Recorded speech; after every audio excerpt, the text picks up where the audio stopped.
Testing, 1 million, 2 million, 3 million. Well, you can always hear that anyway.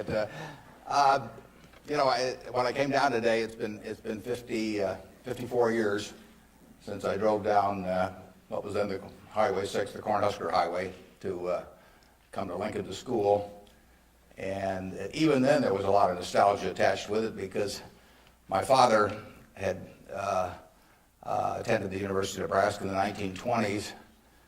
He was editor of the Daily Nebraskan, and one day a young woman from West Point, a student, came in to apply for a job as a reporter on the Daily Nebraskan, and my father not only hired her as a reporter, but he married her shortly thereafter. So both my parents attended here.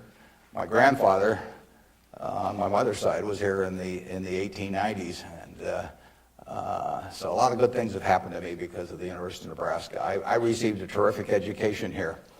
I was telling the dean the most valuable thing I learned here, but I learned a lot, but the most valuable was accounting, and we had a wonderful professor named Ray Dean. There may even be something named for him down here, isn't there? Yeah, he was, I'd been to the Wharton School. I went to Columbia Graduate School subsequently, and I took a lot of accounting courses, but by far the best instruction I received in accounting came from Ray Dean, and there's nothing more important. People ask me what they should take in business school,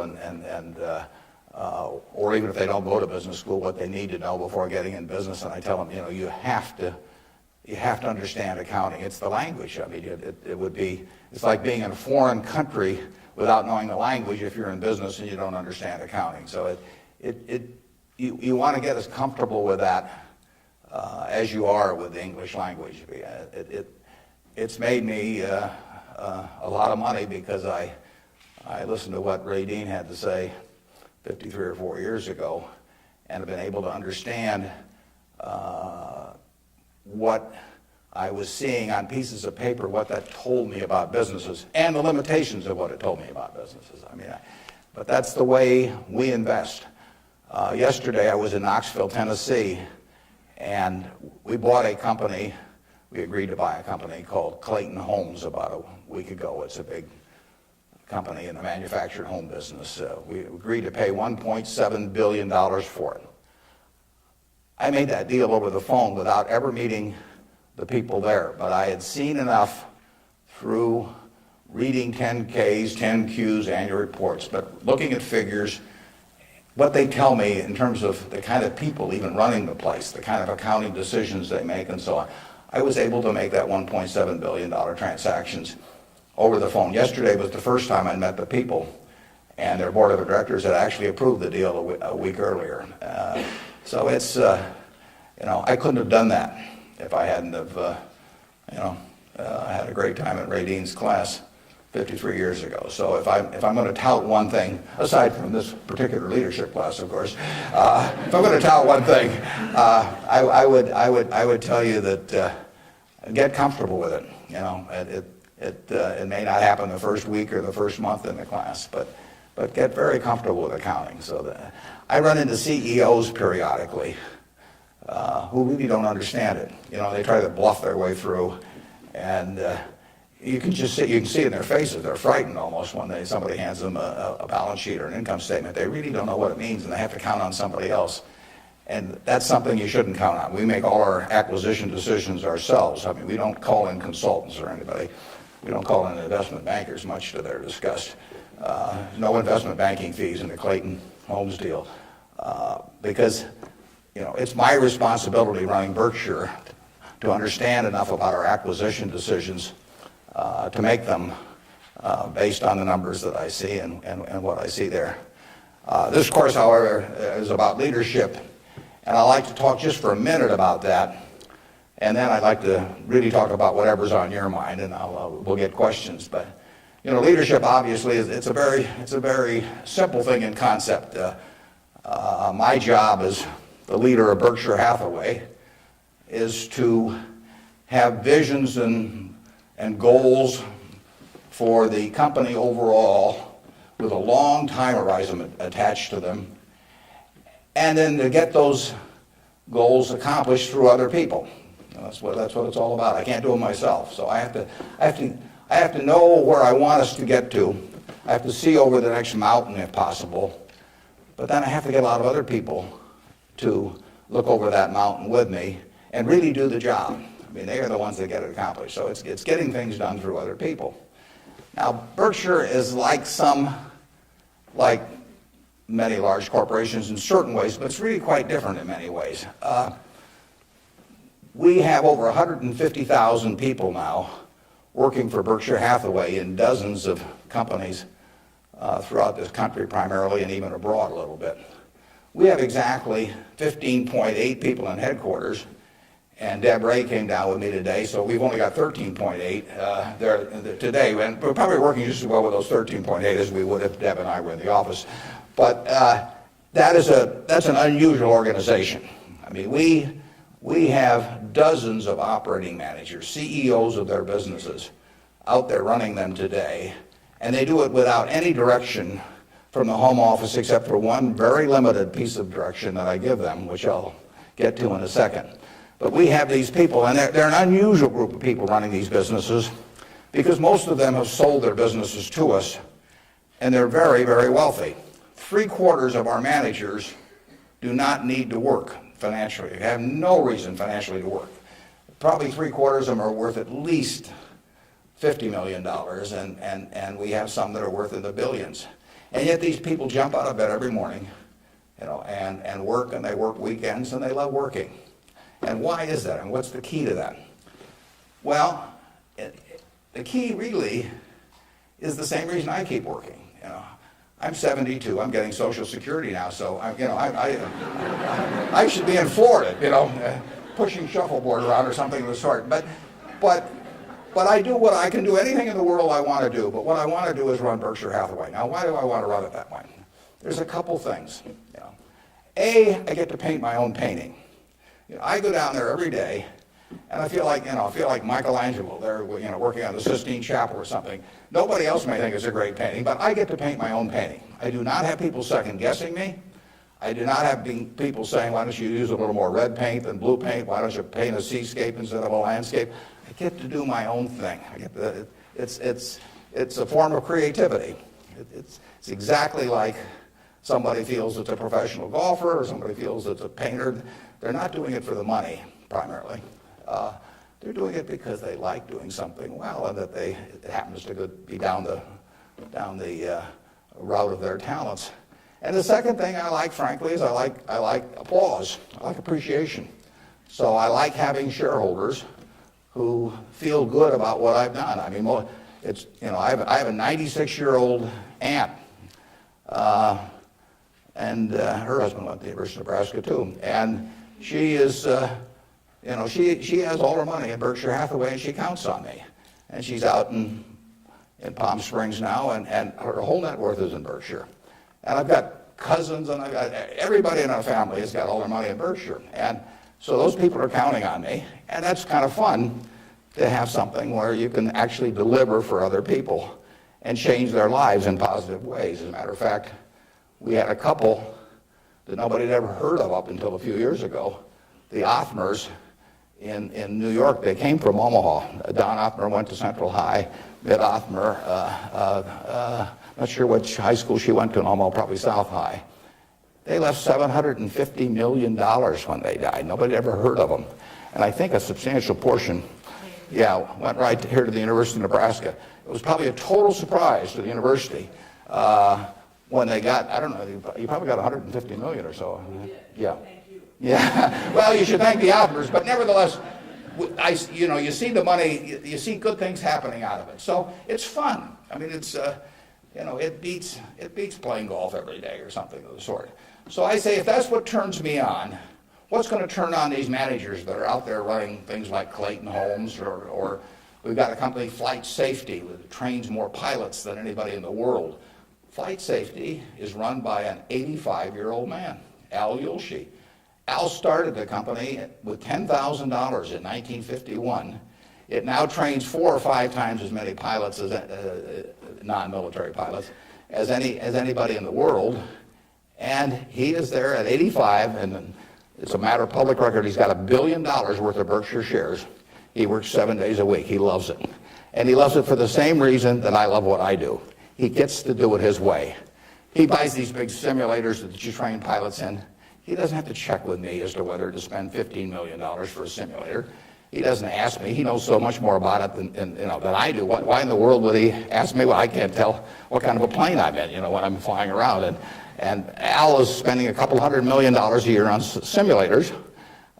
He's spending Berkshire Hathaway money, and he never checks with Omaha. He's never had to come to Omaha for any kind of meetings. He runs his own business, and that's what he loves in life. And I let him do it. I mean, that's my contribution to it, is really turning loose his energies. And, they were properly directed before we bought the company 7 or 8 years ago. Why should I think that, he couldn't keep running it after that? And like I say, at 85, he's still running it. The second thing that our managers like, in addition to this painting their own painting, is they too love applause. I mean, I try to be, I report in my annual report accurately what they have accomplished, but they accomplished a lot. You heard Susan Jock, I think, some weeks ago here. Susan came to Borsheim's, and she was making $4 an hour. $4 an hour. And at age, before she was 40, she became CEO of the second largest independent jewelry operation in the United States, from $4 an hour. But it's talent, and Susan knows more about, I don't know anything about jewelry, you could hand me a phony diamond or a real diamond, I couldn't tell the difference. But if I started telling Susan what to order in the way of jewelry, or if I started telling her what kind of terms to extend to customers or who to hire or anything like that, she doesn't need that in life. She really owns Borsheim's. We have the stock certificate, we get the profits. We get accustomed to. But it's her baby. It's her baby. She decides, everything about that place. And so it's her creation. And that feeling of ownership is really extraordinary, and it's so much better. I mean, it's the way I like to work, and it's the way, Susan Jock likes to work. It's the way Al Yoshi likes to work. And Susan, like anybody else in this world, loves being appreciated. I mean, there'd be something wrong with her if she didn't. And the truth is, nobody appreciates her more than I do. I mean, she is a talent. And we are lucky to have her, and we're lucky to have all of these other managers. So leadership at Berkshire really consists of taking a bunch of people who, in a baseball analogy, would be 400 hitters, and just handing them the bat and just telling them to get up their plate and take a big swing. There's very little to it beyond that. One thing I do is I send them a letter. We don't have meetings in Omaha. Some of our managers, there aren't any meetings, and there's no catechism or anything else. Once every 2 years, I send them a letter. This is it. Roughly one and a half pages or so. The only instruction they get from us. They don't send budgets to us. We don't care about those. Some of the companies use budgets, some don't use budgets. We adjust to them. Some of the managers I talk to a couple times a week because they like to talk frequently. Some of them I talk to literally once a year because they don't like to talk to me. And whatever, it's up to them. I adapt to them. The only thing I tell them, and this letter, which went out January 20th, 2003, it says it's been 2.5 years since my last memo. Now, how many big companies do you have? The managers out there have been 2.5 years since they've heard from the home office. It's been 2.5 years since my last memo. Here are a couple things to keep in mind. And number one, and this is number one every time. This doesn't change. It won't change 2 years from now or 4 years from now or 6 years from now. Number one, we can afford to lose money, even a lot of money. We cannot afford to lose reputation, even a shred of reputation. Let's be sure that everything we do in business can be reported on the front page of a national newspaper in an article written by an unfriendly but intelligent reporter. In many areas, including acquisitions, Berkshire's results have benefited from its reputation, and we don't want to do anything that in any way can tarnish it. Last year, Berkshire was ranked by Fortune as the 4th most admired company in the world. This year, we were 3rd in the United States. They just published it. It took us 37 years to get there, but we could lose it in 37 minutes. And that's the message. I mean, we can lose money. It does, nicer to make money, but we'll figure out ways to make money. But we can't lose a shred of reputation because you don't get it back. And you can. I said 37 minutes, but you can lose it a lot faster than that. You can lose it in 5 minutes. And in fact, I was talking to Bruce coming in, and he did some work around Salomon Brothers, and I went back there 11 years ago because this firm, which had the second largest balance sheet in the United States at that time. It was a preeminent firm on Wall Street. John Goodfriend, who ran it, had his picture on the front of Business Week as the king of Wall Street. And in late in April 1991, he made a fateful decision. It was reported to him that an employee down the line had flim-flammed the U.S. Treasury, had broken some rules, tried to play games with him.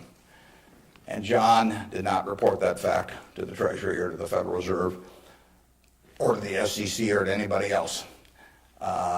He didn't do anything wrong himself, but he got behind the curve. He didn't report it. The president of the company, Tommy Strauss, didn't report it. If you saw that Katie Couric show on Sunday night on the Central Park Jogger, Tom Strauss was on there, but Tom Strauss ended up losing he was president of Salomon Brothers. John was chairman, John Goodfriend. They didn't do anything. They dawdled. And after a few weeks, the same guy that had committed the terrible acts earlier, on May 15th, he did the same thing again at a Treasury auction. And now they were in this terrible pickle because they had known about this on about April 28th, that this guy was a bad actor. And they hadn't done anything, and now on May 15th he does the same thing again. And now if they go, they start feeling if they go and talk about it, that people will say, well, why weren't you in here before? So they just kept trying to shove it out of their mind and do other things. And it came within inches of destroying the firm. It destroyed their careers. I mean, John Goodfriend had spent 30 years in Wall Street and had a fine reputation. The king of Wall Street was brought down by one simple act of omission. All he had to do was pick up the phone. Jerry Corrigan was head of the New York Fed. He had to pick up the phone and say, Jerry, you won't believe this, but this crazy guy in our Treasury Department, a fellow named Mosier, has just done this thing, and I'm terribly embarrassed, and what can we do to make it right? I mean, and Jerry Corrigan, being Jerry Corrigan, would have turned red in the face and gotten very mad and issued a lot of language I couldn't repeat here, but in the end he would have said, thanks for calling and telling us about it immediately. And we'll slap a fine on you or do whatever is appropriate. And the next day, the firm would have gone on fine. But John Goodfriend, actually, a perfectly okay guy, but he didn't act when it counted. And Tommy Strauss, who was number two, the same way. And later on, they were fined and in a certain way kicked out of the securities industry. And Salomon barely survived. 8,000 employees around the world had their future in real jeopardy because of that single act. So just apply the newspaper test. That's what I tell our managers. I could have a 1,000-page book of ethics. I could have all kinds of rules and hundreds of, but in the end, just all you got to do is think about, do you really want what you're doing put on the front page of the paper tomorrow to be read by your parents, by your spouse, by your kids, by your neighbors, by your coworkers? And if you're embarrassed about it, just forget about it. You're all going to do well financially. The nice thing about it is, you live in America in the year 2003. You don't live in Bangladesh. You don't live in America, of 1790 when it was. You live in a society which has a GDP of over 10 trillion, and you can just pick up the crumbs and you're going to do great. You've all got the qualities. It takes three qualities essentially to do well, and extremely well actually in this country. It takes intelligence, it takes energy, and it takes integrity. Now, everybody in this room has the requisite intelligence. You wouldn't be here if you didn't. I mean, it doesn't take 180 IQs, although I'm sure you all have those. But it takes reasonable intelligence. You're getting a great education. You've got the energy. That's why you've shown up in school. And it takes integrity. And I say, if you don't have integrity, we don't want to hire somebody that's got intelligence and energy if they don't have integrity. We'd rather hire somebody that's dumb and lazy if they don't have integrity, because they probably will never get around to cheating us or doing something of the sort. Last thing in the world I want is somebody that's lax. Mosher had intelligence and energy at Solomon. He was head of the government bond trading thing, and he had lots of intelligence and he had lots of energy, and he went to jail, and he almost brought down the firm. And integrity is absolutely an option. You may not be able to throw a football 60 yards. And, you may not be able to run the 100 in 9.8. You may not be able to sink 3-pointers but you can choose where you stand on the integrity scale. You weren't born wired one way or the other. That is an absolute choice you make. And the heroes I've had in life have been the people that I felt stood out in that respect. My number one hero was my dad, but I've had other heroes, Tom Murphy, Ben Graham, people like that. And the reason I admired them was not because they were the smartest people in the world, although they were plenty smart. And it wasn't because they made the most money. That meant nothing. It's really because I felt they were the classiest people that I ever met in my life. I mean, I saw them behave over year after year after year in a way that I could write their story on the front page of any newspaper, and even in an unfriendly tone, and I could not do anything that would embarrass them in the least. They behaved extraordinarily well. And having the right heroes, is terribly important. You tell me who a 10-year-old's heroes are, and I can give you a pretty good prediction about how they're going to turn out. You want to choose your heroes very carefully, because you're going to look like them at some point, and you're lucky if you've got the right ones. I'll give you an aside, and then we'll get on to your questions. But it's something, you're not parents yet, most of you. But when you're a parent, you are the natural hero of your child. You're this great big thing, or there's two of you great big things, and there's a little tiny child dependent on you. Everything.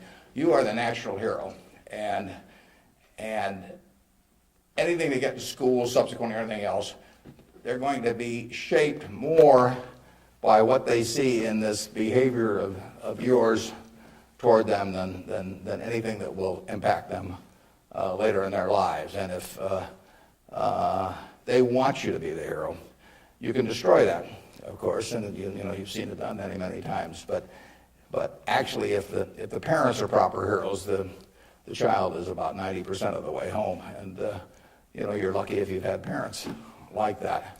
And you can be that to your children, or you can be something else. And you're shaping that person. It's nice to learn accounting when you get to Nebraska, but the behavior model that you take on is incredibly important. Let's talk about what's on your mind now. You can ask tough questions. It's more fun for me. And they can be about business, they can be personal, they can be political. You pick it out. And Good morning. When you were rejected from Harvard Business School, is obviously somewhat of a failure in your mind. How do you adapt to your failures in life to make you more successful? Yeah, well, that's a very good question. How do you turn failure into a plus? And it's true.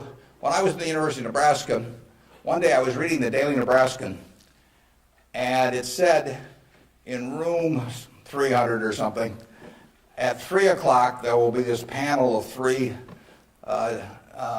professors here at the university, and they're going to award the Nathan Gold Scholarship. I don't know whether you still have that around. And at the time, it said it would give you $500 to go to the graduate school of your choice. I don't know whether it's changed in amount, but that was it. So I read this, and I went there to this room at 3 o'clock that day, or whatever it was, and I walked in the room, and there were the professors, and I was the only student that showed up. It really got to them. They were stuck. They kept waiting and looking at their watch and hoping there'd be more candidates, but no one came in. So I won $500 by default. And those are usually my biggest triumphs when nobody else shows up. And so here I was. I had $500 to go toward it wasn't limited, any graduate school for a master's degree. So I applied to Harvard. My dad wanted me to. And I shortly heard from Harvard. And they said, go to Chicago and meet this fellow who interviews applicants from the Midwest. So I got on the train, and that's what you did in those days, and I spent about 10 hours on the Burlington going to Chicago. Then I transferred to another little interurban train to go up to this country day school where this fellow was the headmaster, and he was the big interviewer for Harvard. And I got there, and after about 10 minutes, he said, better think about something else. But, he come back later on. I was 19 at the time, and I looked about 12, and I acted about 8. So it was not a great combination. So he said, forget it. So I took the little interurban train back to Chicago, and I took the 10-hour train back to Omaha. And all the time I'm thinking, what do I tell my parents? It's kind of embarrassing. But it was the luckiest thing that ever happened to me. Because if I'd gone to Harvard, I would have gone to a 2-year business school. I instead applied to Columbia, where I could graduate in 1 year and get a master's degree.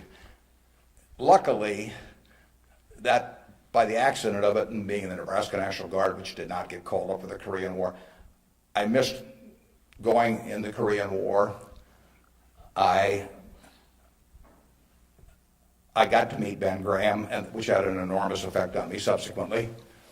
And I probably got my wife that way because she was going to Northwestern. And I was able to put on sort of a full court press because I got out in 1 year. And otherwise, she'd have met some other guy. I mean, I got her before the competition showed up. And so it worked out wonderfully. It couldn't have worked out better.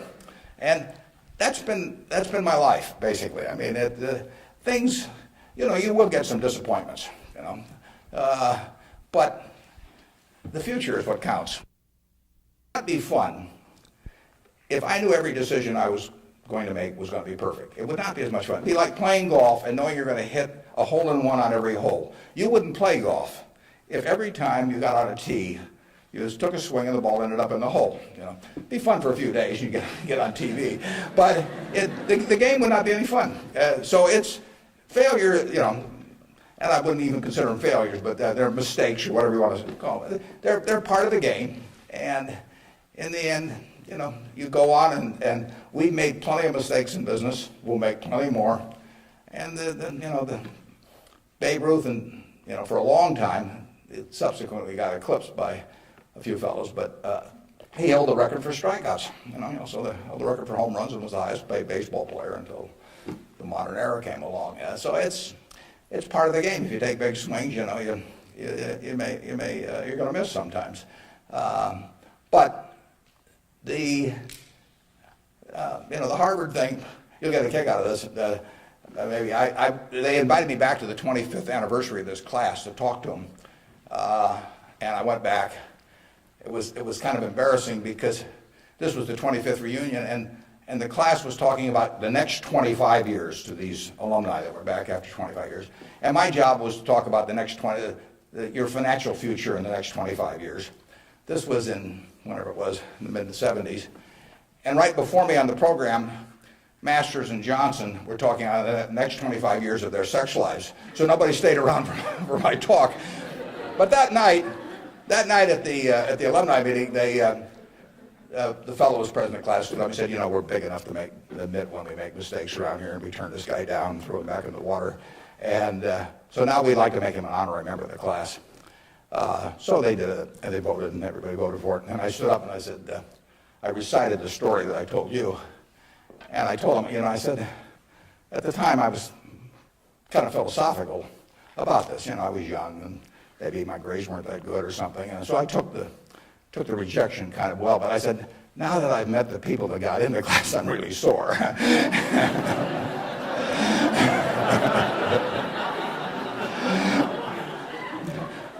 Okay, who's next? Yeah. You can ask it, I'll repeat it. Okay. Yeah. I guess my question to you was, after you're dead, how do you want to be remembered? And how do you go about in your daily life ensuring that you're going to be remembered in that way? Yeah, well, really, I only want the minister to say one thing at my funeral.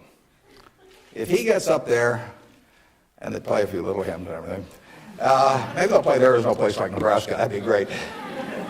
I just want him to stay up there and say, my God, he was old. You know? I'll settle for that. But the truth is that, to some extent, Berkshire is my creation. So I would like people, to the extent that people regard that well, that's what counts. I mean, that's my painting. And I hope that people look at, I've been running it out for almost 38 years, just about 38 years exactly, and that means I only got another 30 or 40 to go. And I hope that we have done some things differently than other corporations. We've operated on a different model. And I hope two things about it, actually. I hope, A, that people realize that model works and why it works and so on, because it does conflict with certain management theory over the years. And secondly, the important thing is that it lasts well beyond me. I was down at Walmart 6 months ago and talked to their management group, and I had a great time. What is really astounding, I voted for Walmart as the most admired company in the country last year. That's where my vote went. It was astounding what Sam Walton built, starting in Bentonville, Arkansas with a pickup truck, taking on JCPenney and Kmart and Sears and all these people with no money, no real estate, no preference with vendors, no credit card lists, anything. He just took them on, and of course he just ran away from them. But the really impressive thing about Walmart is that Sam died about 11 years ago, and there's been no momentum lost. I mean, what he instilled in that company, nobody else could have built it like Sam, but David Glass first and Lee Scott now as the CEO, they have kept that company with its special culture going at full steam ever since. And that's really what I hope happens with Berkshire, and I've tried to think about ways to make that happen. But the real test will be if 10 or 20 years after I die, that the special culture that I think is part of Berkshire is not only just as strong as ever, but even stronger. We have a situation at Berkshire where in 38 years, we got all kinds of CEOs out there running all kinds of businesses, 3 or 4 of them in Omaha. We have never had one CEO ever leave us, period, to go someplace else. I mean, I don't know that there's any place like that in the country. So it's been and we've never issued a stock option.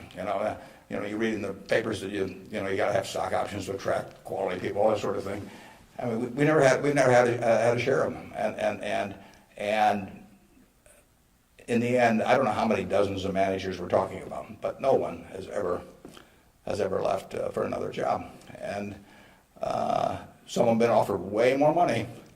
In fact, Ajit Jain, who runs our reinsurance operation, probably could have increased his income 10 times, tenfold. Now, he's already making many millions, but tenfold. But he doesn't want to leave. And that is the culture that I hope we can maintain, and that's what I'd really like to be.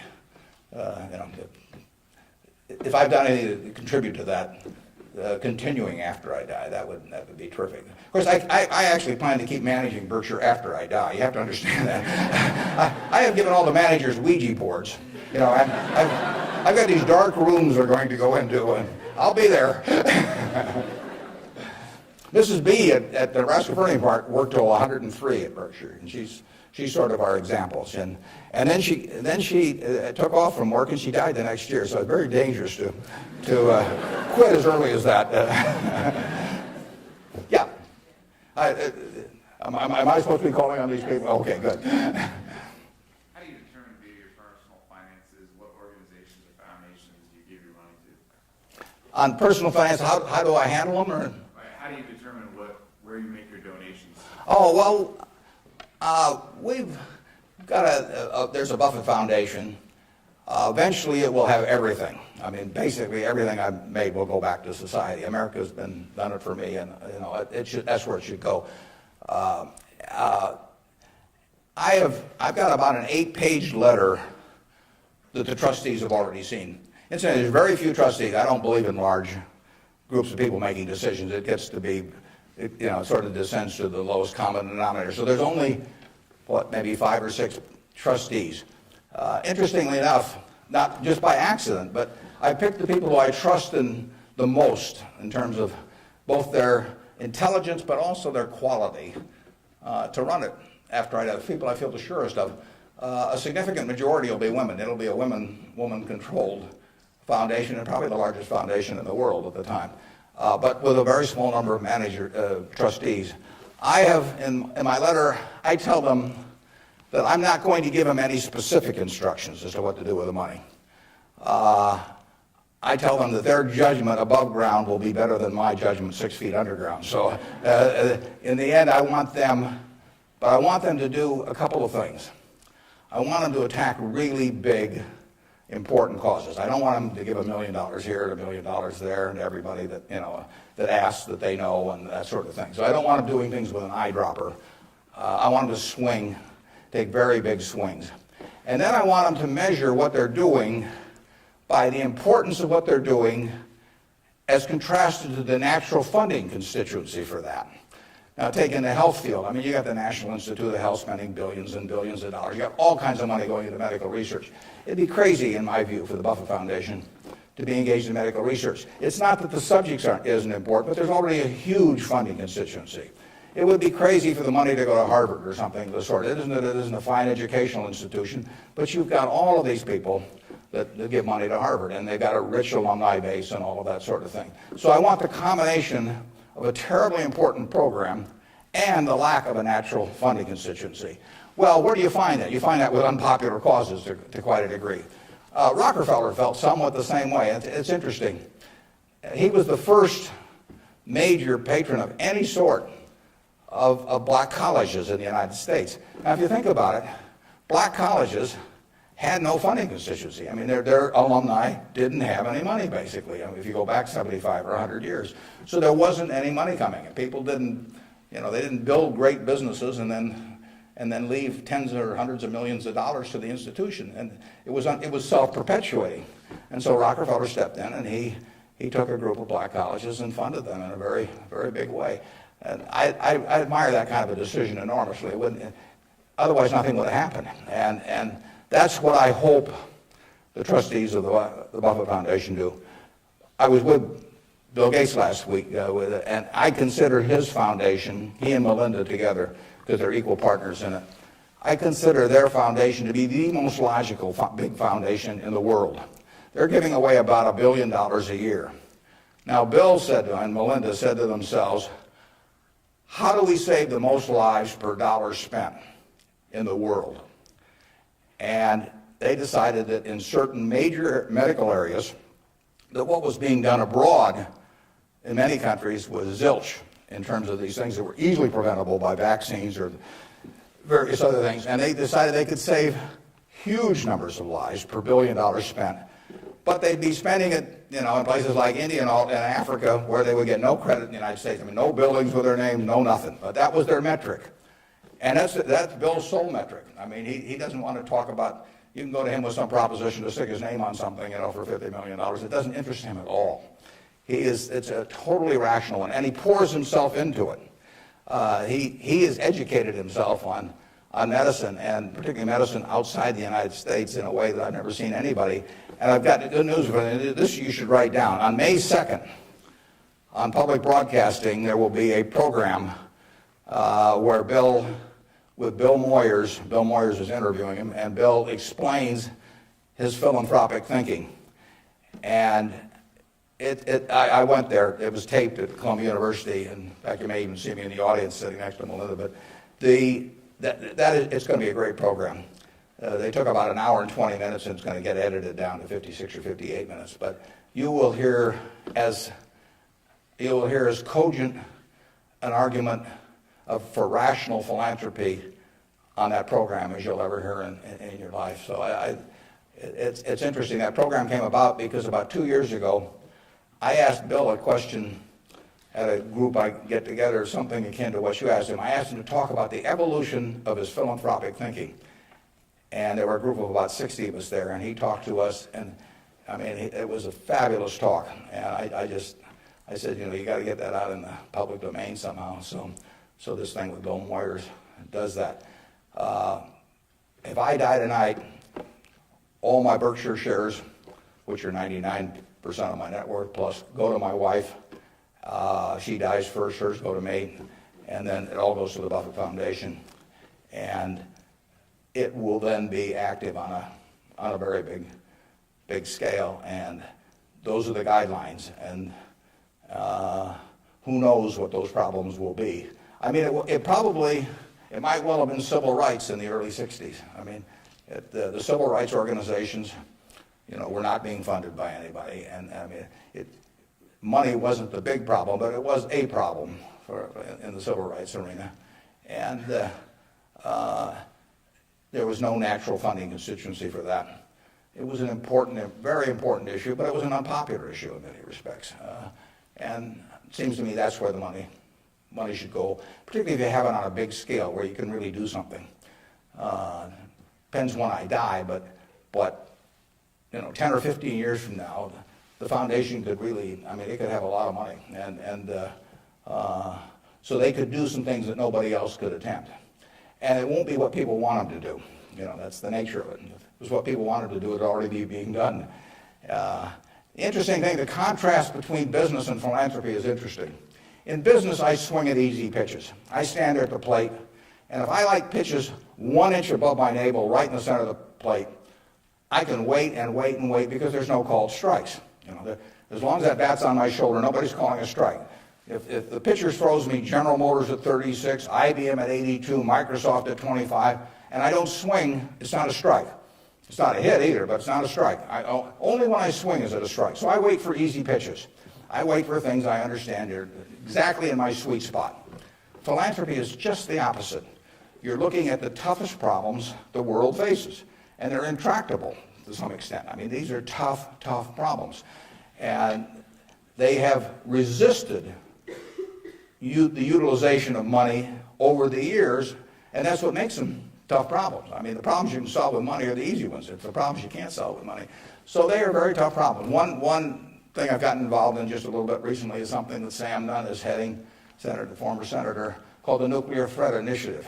And essentially, Sam Nunn, who is as well informed as anybody in the world on the subject and articulate and everything, is working on the problem of the nuclear materials and or nuclear talent that exists around the world that might become available to terrorists or to governments to impose on the rest of the society. And there are vast amounts of uranium and lesser amounts of plutonium, and there's a lot of unemployed Russian scientists and so on. So this is something that Ted Turner actually set up a couple of years ago and got Sam to handle. And because AOL Time Warner stock, which was being used to fund it from Ted, has gone down a lot in price, they run short of money. So that's something I'm involved in. It doesn't, it's not something that has any popular appeal. You can't send out something and get hundreds of thousands of people to respond. But that's the kind of thing that I think the foundation should be doing. Yeah. With the government possibly considering eliminating double taxation on dividends, would you ever consider declaring a dividend on your stock? And what kind of decision-making process do you go through when you're looking at those businesses? Yeah, the question is, with the government considering eliminating the double taxation on dividends, would that change our attitude at Berkshire toward paying dividends, and what sort of decision-making framework do we have about whether we pay dividends or not? Berkshire, I took it over in 1965, and we paid 10 cents a share one year. It happened in the late 60s. I can't remember it. I blocked it out of my mind. I must have been in the men's room or something, because that was the only dividend we paid. The determination is very simple on dividends, is can we retain $1 or $1 billion or whatever the amount is of earnings and have that dollar become worth more than $1 in immediate present value. Now, even though it may not get used for a few years or something of the sort. In other words, is that dollar worth more than $1 if kept in the business? Forgetting about taxes entirely. Let's assume a total tax-free society in terms of dividends. And the answer to that so far has been yes. We have kept the dollars that we've earned and we have created more than $1 of market value for every dollar we've retained. And as long as we can do that, it's silly to pay out $1, even if it's not taxed, and put it in my pocket, where it's still only worth $1 if I can create more than $1 worth of value in the stock. So we have done that now for a lot of years. Doesn't mean we can do it forever, but we've done it for a lot of years, and that is the test. And you will find in the back of the Berkshire Hathaway annual report, which we'll be glad to send to any of you, it's on the internet also, but you'll find in the back of the Berkshire report something that isn't in any other report that I know of. It's something called the Economic Principles of Berkshire Hathaway.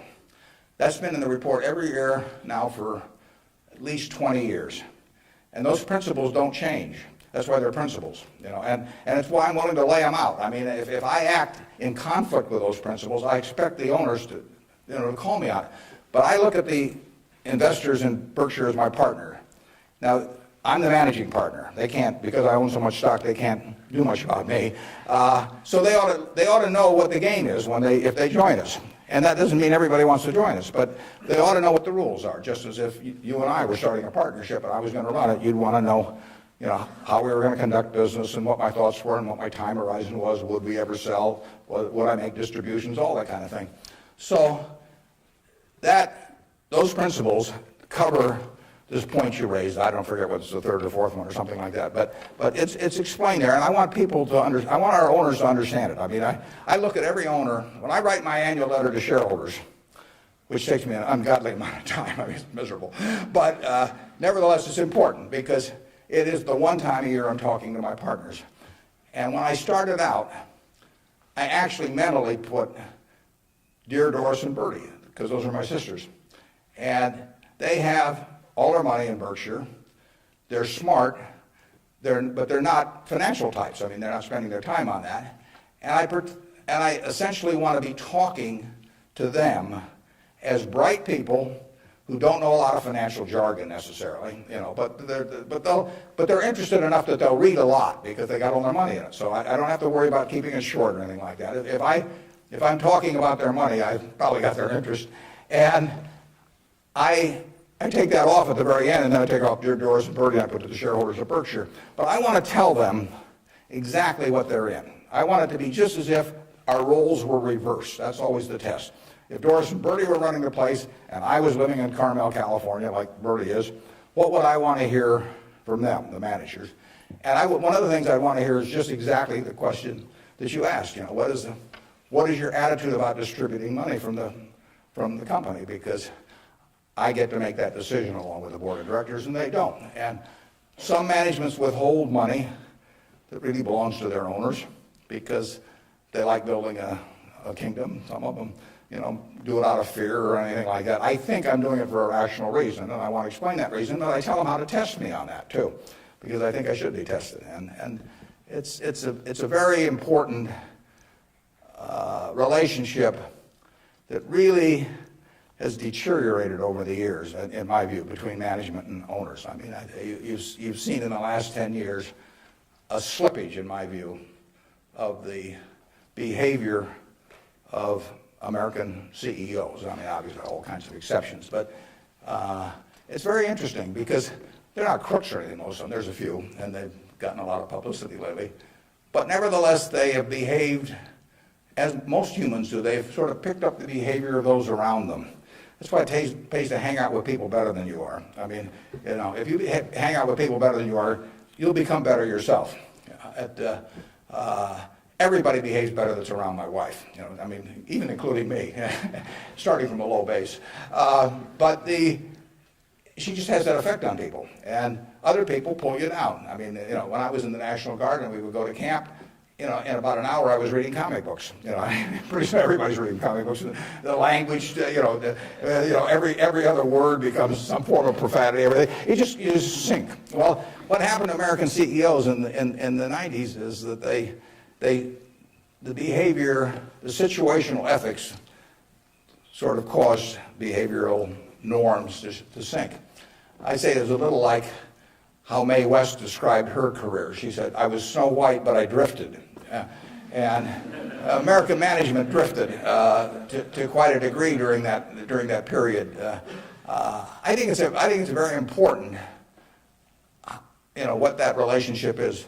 people have given you their money at Berkshire Hathaway or any other company, and I'm a trustee for them in effect. And then the question is, they ought to, since I control the place, they ought to know the yardsticks. So if you do go to our website, go to the back of the report, and there's something that says economic principles, and we try to discuss everything that's important.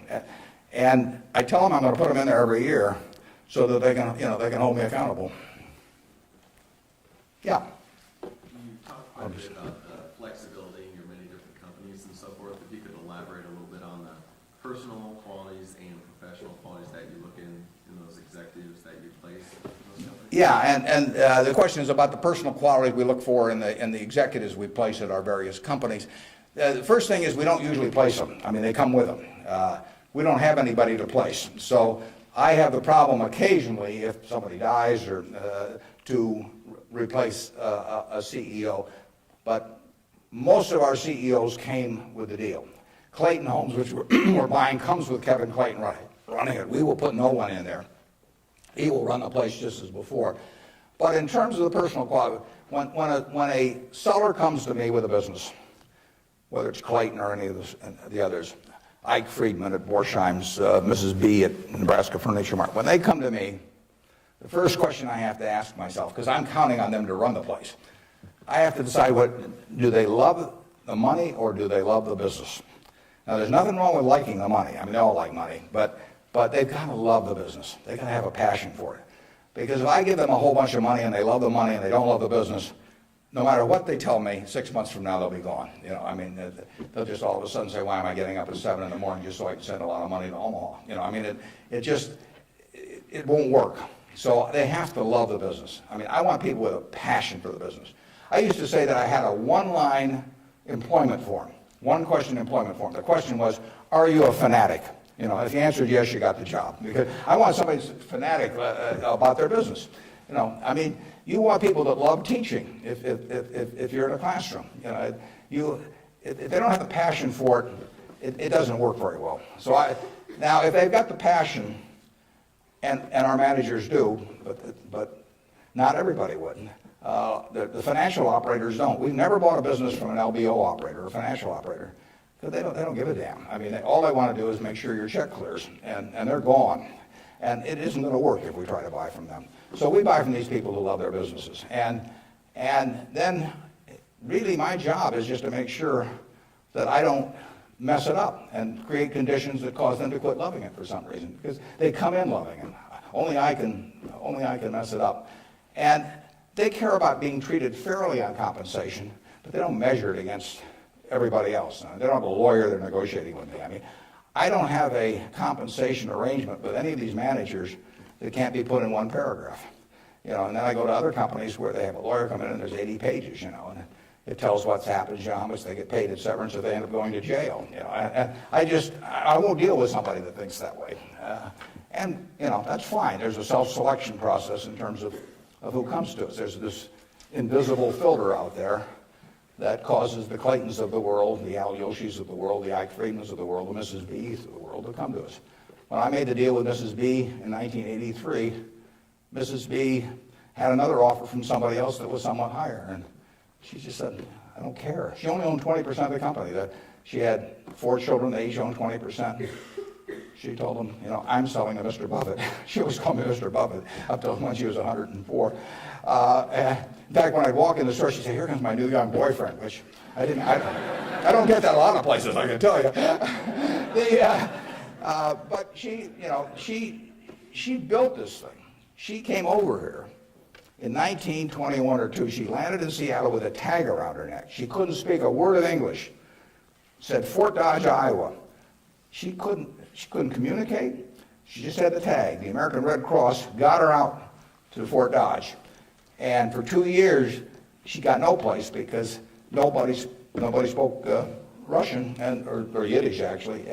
And so she moved to Omaha just to be around some other Russian Jews who she could at least talk to. She learned the English language when her oldest daughter, Frances, would go to school and come home at night and teach her the words. And she started sending $50 at a time over to Russia to bring her siblings. She had 7 siblings, and her mother and father to get them over here. After 16 years, She brought all the family over. She saved $500 in 16 years, peddling used clothing, whatever. And she started in the rest of furniture with that $500. And it's now the largest home furnishings complex in the world. And it all came from the $500 and a very, special woman. And can you imagine building something like that and selling it, to some financial operator who's going to resell it, and try and go public with it a couple of years later? And it meant something to her. She wanted it to continue like it has continued. And those are the kind of people we want to attract. It isn't so much me selecting them, it's them selecting Berkshire. I mean, that's the key. And frankly, we've gotten to that position in this country where the people that do care about their businesses, good-sized businesses, there's no second choice besides Berkshire. We get them. They come to us. We had a woman, Doris Christopher, come to us last year. Doris Christopher, in 1980, had 2 little girls, lived in Chicago, lived in a probably $20,000 house, and she and her husband both worked. She's looking for something to do to make a little extra money. She thought about catering and decided that it would take her away from the kids too much. So she decided that what she knew best, though, was she'd been a home ec teacher. She knew cooking, and she knew the kitchen and what was useful to people. So she borrowed $3,000 on her life insurance policy. That's all she had. She went down to the merchandise mart in Chicago and said, what's the least amount of this utensil or that utensil a manufacturer would sell, usually a dozen. And she took them home, and then she had the idea that she would hold these parties, essentially, in people's homes. And so she arranged with a woman in suburban Chicago to hold the first party. She almost turned back. She started driving there. She thought, they'll laugh at me and I'll knock the stuff over and they won't buy it. What you do. She's very unsure of herself. But she went there. She sold, I think, $175 worth of goods that night. She sold me her business last year, and that business made $140 million pre-tax from this $3,000 investment. That woman had a passion for her business, and she understood her customer, and she loved her customers. She loved the people that worked with them. She got 67,000 associates. It's called the Pampered Chef. Some of you may have been to a Pampered Chef party. Almost 1 woman out of 10 in the United States bought something from us last year. And now, unfortunately, I have to acknowledge that she probably didn't understand accounting that well, but she understood her customer, and she understood people, and she likes people. I met her one time, but when she wanted to sell her business, there wasn't anybody else to sell to as far as she was concerned. She came to Omaha. We made a deal in a few minutes. The compensation deal took us 15 seconds. She's running the business. I've never been there. They're in Chicago. I hope they're there. We paid a lot of money for this. I mean, someday we'll buy a business and there'll just be some guy in a closet someplace saying, what figure shall I send Warren this month? But I've never been there. I've met her and I've seen the results of what she's done, and she is in love with the company. Yeah. How do you intrinsically value the businesses that Berkshire acquires? How do I value the businesses Berkshire acquires? Well, the first thing I have to decide when somebody calls me is valuing this business within my circle of competence. I don't know how to value Microsoft. I don't know how to value Oracle. I mean, if Larry Ellison calls me or Bill Gates calls me, and they don't. But if any of those, I don't know, or biotech or anything, I wouldn't know how to value it. I just, I'd wish them well and tell them, I think it's worth twice as much as they think it is, but I'm just not in the mood to buy today. I don't know. So it has to be within my circle of competence. My circle of competence is, businesses I can understand. And when I say understand, I don't mean understand how to use a computer or not use a computer in terms of a computer company. I mean understand what the economic characteristics of the business are and what the company's really going to look like in 5 or 10 or 20 years. Bill Gates will tell you that if he were investing, he would buy Berkshire rather than Microsoft because it's so much easier to understand what our businesses are going to look like, whereas he's in a business where you're going to really have to be doing things differently over time. So I know that Wrigley's is going to be the #1 chewing gum in the country. I know Snickers is going to be the #1 candy bar in the country 10 years from now. It's been the #1 candy bar for 40 years. You don't have to be very bright to understand that when people lay out 50 cents for something that they stick in their mouth, that they're not about to experiment. I mean, so we try to look at businesses we can understand. Now, I got a call a year and a half ago from a fellow, I never heard of him. in Denver. His name was Craig Ponzio. Craig called me up, and never heard of him, and he said, I've got a business, it's your kind of business, and I want to sell it. Here's the reasons. Happen to do with health, and although I don't pay much attention to the reasons, and he said, it's the leading company by far in the custom picture frame business. And he said, let me tell you why it has what I call durable competitive advantage. That's what I call durable competitive advantage. He said, let me tell you why it has it. He said, there are 18,000 people that frame pictures in the United States, little mom and pop operations. Every town, Lincoln will have a half a dozen, Omaha will have a dozen, and they frame pictures. I go over to get a picture framed, I hand it to somebody, I say, I follow their judgment. I say, biggest thing I want is I want a good-looking frame, and I want it back soon. I want quick delivery. Well, with 18,000 people in that business and a zillion kinds of picture frames, nobody can carry a big inventory because they don't do that much business. I mean, it's not Walmart or something of the sort. Craig Ponzio graduated from a little school up in Wisconsin, went to work in a tiny little firm that made these things. 5 or 6 years later, bought the place when it was doing $3 million a year. Now does $300 million a year, and it totally dominates the wooden custom frame business. Why does it dominate it? It dominates it because it calls on these 18,000 people. It has a sales force calling on them 6 or 8 times a year, and it has 22 plants around the country that can get the frame that the custom framer orders 85% of the time. If they order it by 5 o'clock today, they'll have it by 3 o'clock tomorrow afternoon. Now, think of that coverage. That's what the customer wants. They don't care whether they pay $83 or $88 to get the thing framed. You've got something you want done, and you want it done fast. And that little custom framer, those 18,000 people, they want happy customers, and that means speed of delivery and certainty and all that. You couldn't build a distribution system to compete with us. I mean, just think of trying to build a distribution system starting from scratch that would take that business away from us. It can't be done. Well, Craig explained that to me in about 15 minutes. I'd never thought about the custom frame business, but I framed pictures or had people frame them for me, and I understood the power of that. That was a Monday. I said, I think we can make a deal. So he came on Wednesday. He came at 9 o'clock and he left at 10 o'clock. We've had a deal. I've never seen him since. He got the money promptly thereafter.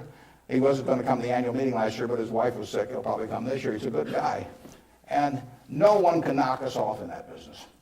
Every time I buy a business, I say to myself, if I had $1 billion and I wanted to go in and compete with these guys, could I knock them off? If you gave me $1 billion and you told me to dislodge Snickers as the #1 candy bar in the country, I don't know how to do it.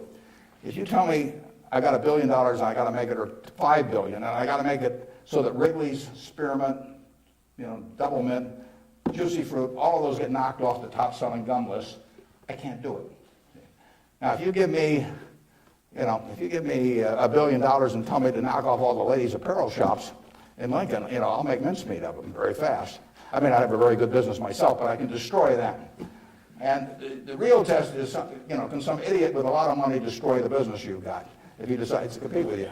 And we try to buy businesses where no matter who comes along, they've got this durable competitive advantage. Those are the 3 words that count. And you can make that. You may be able to make that decision about companies that I can't make that decision about. They have to be pretty simple for me. But we buy things that, we have Fruit of the Loom underwear. Are people going to quit wearing underwear? Well, who knows?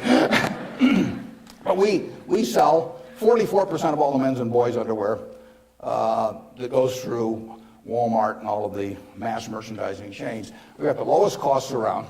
Fruit of the Loom is a name that's been around since 1850 or 60. If you can buy 3 pairs of shorts from us, or 6 pairs or whatever it is, for $5.50 and nobody's going to sell them cheaper, why are you going to buy anything else?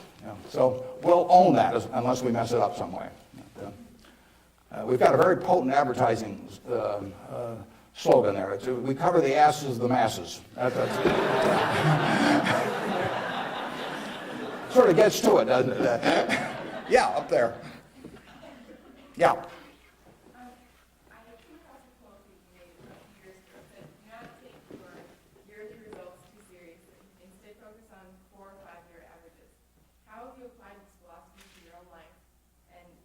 Examine your successes in your personal life based on Could you repeat that just a little louder? I think I got most of it, but try me again. Okay. I'm going off your quote that says, do not take yearly results too seriously. Yeah. Instead, focus on 4 or 5 year averages. How have you applied this philosophy to your own life? Okay, yeah, the question is, since I say 1 or 2 years doesn't make much difference in business, but longer term does, how do I apply that in my life? Well, I could probably give you some terribly philosophical answer on it, but the truth is I get up every day and just do what I love doing. And I want people around me to have good experiences, but the truth is I don't spend most of my time thinking about that. I mean, I spend most of my time thinking about what can I do to keep Berkshire going the way it has gone. But I will tell you how to apply that, and it works reasonably well, I think, at Berkshire, because we get this self-selection of people that join in. I mean, we have created a working environment where in 38 years nobody's left that runs it. So I do feel good about that, obviously. I feel good about the results of the investors and, the Offners and those people. I mean, actually, I think a fellow may write a book about what's happened with all the money that all these different people have made in Berkshire. But I'll tell you the test on that, and it's a terrific question, because you will, when you get to my age, you will not measure how well you've done by how much money you've got. I can guarantee you that. You'll all do fine on money anyway. I mean, think about it.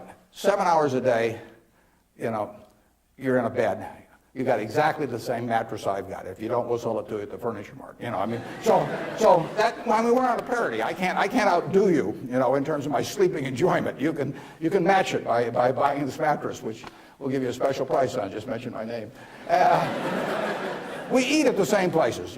We eat at Dairy Queen, particularly if you're in my position because we own it. But we eat at McDonald's and Burger King, and when I leave here, I'll stop by a fast food place on the way. So our eating experiences are the same. We travel the same. I mean, I had a 10-year-old car up till about a year ago, and it just doesn't make any difference to me. They all work. We live in a place that's warm in the winter and it's cool in the summer, and we watch the Super Bowl on big screen TV. You do it, I do it. We dress more or less the same. I mean, I pay more for my clothes, but they look cheap when I put them on, so we're really on a parity. Yeah. So the money isn't going to be that big a deal. Everybody in this country is going to, with the intelligence this group has, the energy you have, you're going to do well.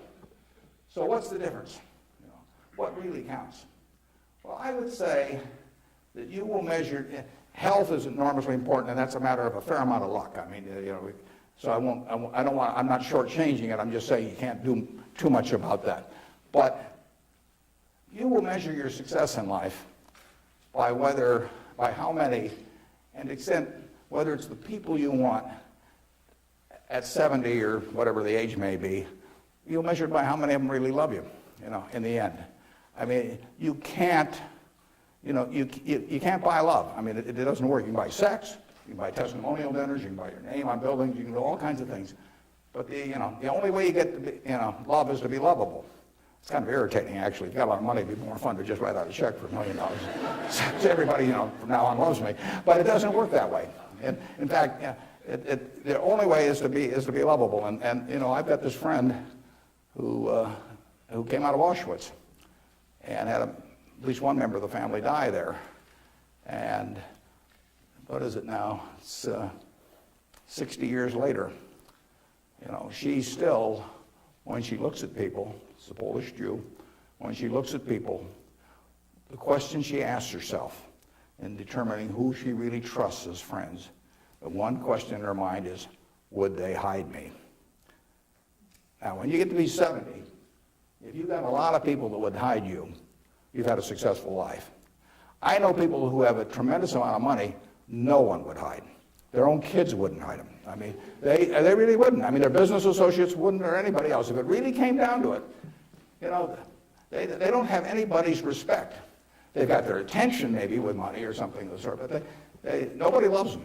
And my friend Tom Murphy at Cap Cities TV, I mean, dozens of people would hide Murph, all kinds of people would hide my wife, Ben Graham, a lot of people would hide. My dad would have had a number.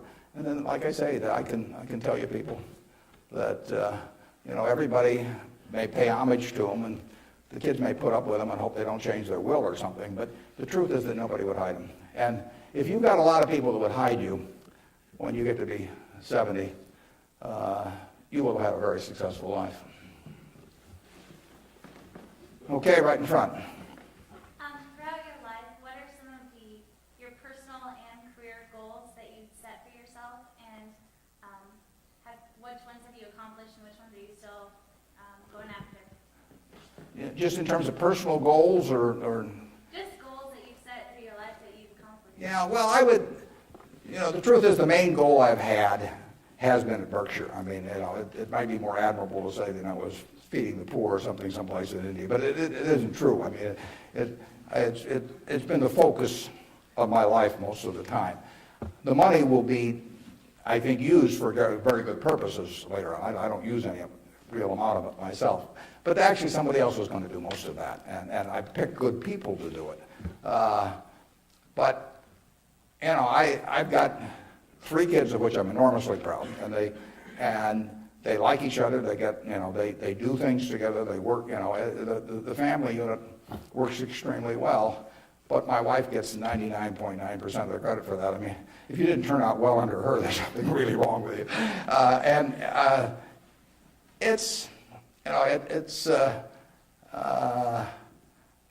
a life that's a lot of fun, but I do what I enjoy doing. I play lots of bridge on the internet because I like to do that more than anything else. I used to do way more reading. I do a lot of reading, but I used to just read all the time. Now I spend 12 hours a week on the internet playing bridge, and it's great.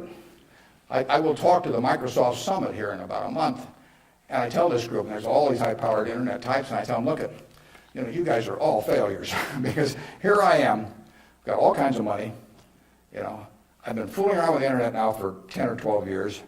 I spend 12 or 14 hours a week on it, mostly bridge, but I do, the Google searches, and if I'm writing a talk, I look up all kinds of information on it.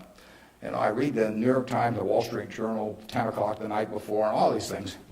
And you guys are getting exactly $120 a year out of me. I mean, that is a failure. They have not figured out how to get any money out of me. And I gave this talk last year, and this year I'm going to go back there and say, you've made no progress at all. It's $120 last year, it's $120 this year, and in between I've had 600 hours of enjoyment and learned all kinds of things. So I do enjoy, that. I enjoy that more than anyone. Now, when I was young, I thought I had a lot of money. I'd own a professional sports team, and I'd play golf all the time, maybe have my own private golf course, and all kinds of things. Just doesn't mean anything to me, I have something where 365 days a year, everything is good. I work around terrific people. One of them is here today that came with me, that drove me down. And I mean, I get to select the people I work with. That's a huge, huge luxury. I mean, literally, just think of if you had to work for a boss you couldn't stand, or work around people that cause your stomach to churn. It'd be miserable. So the ultimate luxury really is doing something every day that you love doing with people that you love doing it with. And I've got that, by accident to some extent. I say if you take on a job just to make a lot of money and it causes your stomach to churn, and you go home at night and kick the dog and all that sort of thing, that's a little bit like marrying for money. It's probably a bad idea under any circumstances. But if you're already rich, it's crazy, right? I mean, if I marry for money, I would have my head examined. And what's it going to do? And so it is, and we're lucky in this country. I mean, we won what I call the ovarian lottery when we were born in this country. It's 4 times or likely you would have been born in China, just about as likely you've been born in Bangladesh. You're born in the greatest society in the world, so make the most of it and have a good time. Let's see, who's had, okay, up there. You 2 guys are next to each other, you can fight it out. What has, whether it be professionally or personally, kept you and your business in Omaha or in the state of Nebraska? Well, that's a good question. Why do I stay in Omaha? Well, I love it. And, my grandfather went to Central High. My dad went there. My wife went there. My kids went there. And now my grandchildren are there. My grandchildren say they have the same teacher that my grandfather had. But there's continuity, there's friends, there's all kinds of things. I mean, there's no disadvantage to being in Omaha. I mean, I like New York when I'm there. I've got a house in California, and I get around some, but I can't imagine anything better. I mean, You know, what doesn't it have? I have a home. I've never sold a house in my life. I have a home I moved into in 1958, so I've been there, 45 years or so. I'm 5 minutes from the office. I moved into the office in 1962. I've been in there 41 years. We've just gotten so we take a whole floor. It's taken us 41 years to where we can use a whole floor. Kind of discouraging. But there I am, 5 minutes from the office. Everything's easy, and it all works. I know I've known the doctors all my life. I've known everybody. I feel connected. My aunt taught in the public school system in Omaha. I named a scholar prize that I give after her. But I mean, it all means something. And I've lived in New York for a couple of years. I lived in Washington, D.C. for some years. I never felt that kind of connection at all. So, and there's absolutely no disadvantage. I get the same information. Actually, with the internet and, and Bloomberg and all of that, no one can get any information any faster than I can get it. And there's just no downside. And I think it's been a terrific environment for my kids to grow up in. I mean, my kids have grown up in a neighborhood, perfectly normal neighborhood. I mean, no fences around it, no golden ghettos or anything of the sort. They've gone to an integrated public school. School that's probably had between 20 and 30% black students for 75 years. They have great teachers. I mean, I think that, part of education is a total life experience. And I think it's great that we have a good public school system in Omaha. If I lived in Washington or Los Angeles or New York, I'd have to send my kids to private school. I wouldn't want to do that. I'd do it because I wouldn't send them to a vastly inferior school just to prove some point. But the nice thing about it is I haven't had to make that choice in Omaha. I've got classy public schools, the same kind I went to 50 or 60 years ago. And they get more out of that experience, in my view. They have a better balanced view of life going through that experience than if I sent them off to some private school. I was with, actually, last week, there were 6 couples. Bill and Melinda Gates arranged it, and they had the headmaster of a private school in Seattle that Bill went to, and it's a classy school. But, if I gather in terms of the public school system that you're making a conscious decision to hurt your kid if you don't send them to a private school if you can afford one, and that's why these people do it. And I don't blame them. I mean, I do the same thing. But the nice thing about it is that Omaha, and I'm sure Lincoln as well, and throughout Nebraska, we have kept a good public school system. And frankly, I think that's one of the most important things in America, because one of the things that has made America what it is, think about it. 1776, 3 million people in America, 300 million people in China. They had 100 times as many people. They had the same IQs we had. They had the same physical abilities and all of that sort of thing. They had a culture that went far back. They had lots of natural resources. We didn't know about it then because we didn't have oil and they didn't have oil, but we both had oil in the end. Coal, all these things. Educational institutions that far surpassed ours at the time. And now we end up, 230 years later, we end up with, 36 or 7% of the world's GDP, from those 3 million people. Something about the system really works. Now, I think one of the things that works about it is we come closer to equality of opportunity than any major country in the world. But one of the keys to having equal opportunity is a good public school system. If you have one public school system for the rich and one for the poor, you do not have equality of opportunity. It's really one of the top things on my list. And when I got asked about, what you can do with money, I think that anything that creates equality of opportunity, right from the word go, I'm talking about from when you're 5 years old, and actually my daughter's working on something that goes back before that, but anything that creates equality of opportunity is what's going to keep, America the kind of America that we have now. It's vital, and there's nothing more important than that than having a first-class public school system. And unfortunately, the communities where they've lost it don't get it back.